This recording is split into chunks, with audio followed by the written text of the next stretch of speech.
McCarthy essentially says, considering the opponent, nice way of saying we really can't play Ben DiNucci, the young kid that we started on Sunday night after both Dak and Andy Dalton were put to the sideline. We can't really play him because the stage was a little bit too bright, and if you thought he couldn't play well against what we saw on Sunday night with the Eagles, then certainly he's not going to be in a position where he's going to be able to play better against that. So why is he on the damn team? Well, hang on. Against that other team in the Keystone State. So let me ask you this.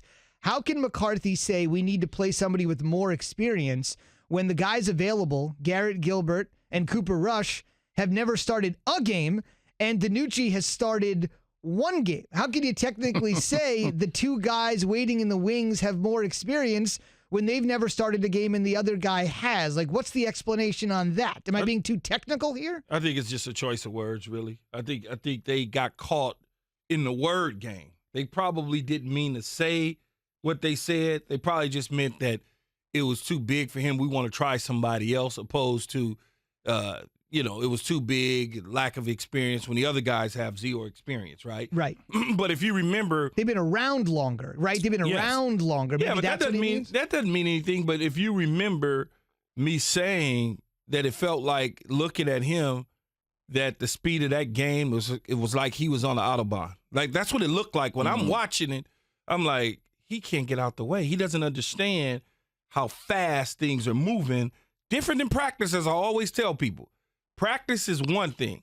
You can look great in practice, but when the lights come on and you hear that boom, zzz, your whole mindset change. That's what the lights sound like in a stadium when they first come on. You hear the boom, boom, and then all you hear that zzz, your whole mindset changes. And that was Ben DiNucci. His mindset changed. He was ready till he got underneath that center, and all of a sudden, zoom, zoom, zoom, zoom. It'll probably happen to Cooper Rush, and it's probably going to happen to Gilbert as well. Gilbert is 29, almost 30 years old, with practically no experience in the league. I mean, who would you rather play, Jay? I mean, if you had to, is it a coin flip? Like, what is it? It doesn't matter, Zubin. It doesn't matter. And I never thought I would find myself on this side of reasoning, but it's time for the Dallas Cowboys to do this. I mean, it's time to greenlight Operation Tank. But that's already lit. Yeah, but that's lit by default. Yeah, but I mean, I guess it's on how you do it, though, Key. Because it doesn't matter. Hear me on this one. Because after you play the Steelers, you get into the NFC East conversation, and I think you have a lot of winnable games. And you do. The NFC East is horrible, right? This is not 2015. No. Tony Romo's not walking through that door to try to insert some passion or hope into you. I get it. They're bad, man.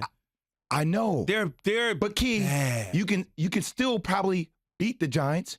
Here's my thing. You can still probably I know you don't like that. I know you're a Giant fan and you probably want to see them lose to get the draft picks, but the Giants are better than the Cowboys. I'm just saying there's still games that you could potentially win. All I'm saying is you don't want to finish this season finding yourself in a position where you can get a mid-round draft pick. No. You don't want to win 3-4 games and let's keep feeding Ezekiel Elliott. Like, I get to a certain point where I'm like, do I need the rest guys to a degree? I mean, I know we have load management in basketball. Do I start doing that to some degree with my team? Well, with certain players? You don't have enough bodies. You don't have enough bodies in football. The front line guys are all gone for them. But Key, this is my point. You know, I see this happen all the time in basketball. It's like pickup games, right? When people aren't playing with the sense of urgency, that's when guys get hurt. Yeah, when guys don't have anything to play for. So if I get to a certain point, why do I have Ezekiel Elliott in games? What am I playing him a lot of? Why is he getting a lot of snaps? Why is he involved? Well, that may come at some point where that happens, where he's rotating. It may come. There's no question about it.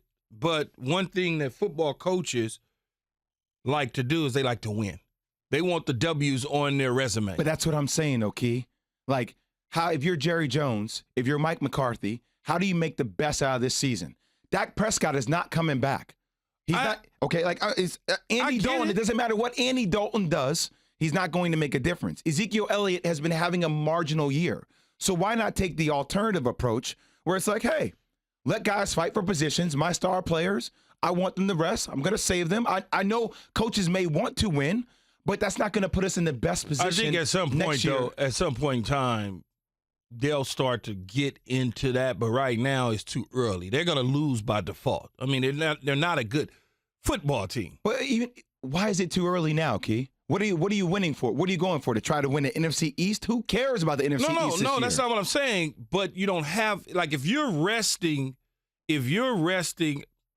Amari Cooper, there's only, I don't know what they carry, but typically teams only carry 4 and 5 receivers. So if you take an Amari Cooper and CeeDee Lamb off the field, like, who are you going to put in their place? I understand. That's the problem that you face. But I'm thinking more Ezekiel Elliott. I'm thinking the pound, because that seems to be the one part of the game that you're going to revert to, considering that you don't know what quarterback is actually going to play. Yeah, you would like right? to like Amari and CeeDee Lamb. Go ahead, guys. Run your routes. Stay in shape. You would like to keep him healthy. Yes. That's a major asset you want to protect. But, again, I think at some point they'll get there. I don't think that they're there yet. I know, all I'm saying is tonight, and I'll say it, like, if he gets smashed by T.J. Watt or Brad Dupree, and he gets hurt, I'm going to be pissed off. Why is he even playing? Why is he why is he running so much? Like, we know that's the only way you get to have a chance to beat the Steelers, but once again, why are you so focused on trying to win these games right now? I never thought I would hear myself say this, but I want to protect my assets, and he's a major, major asset in my franchise.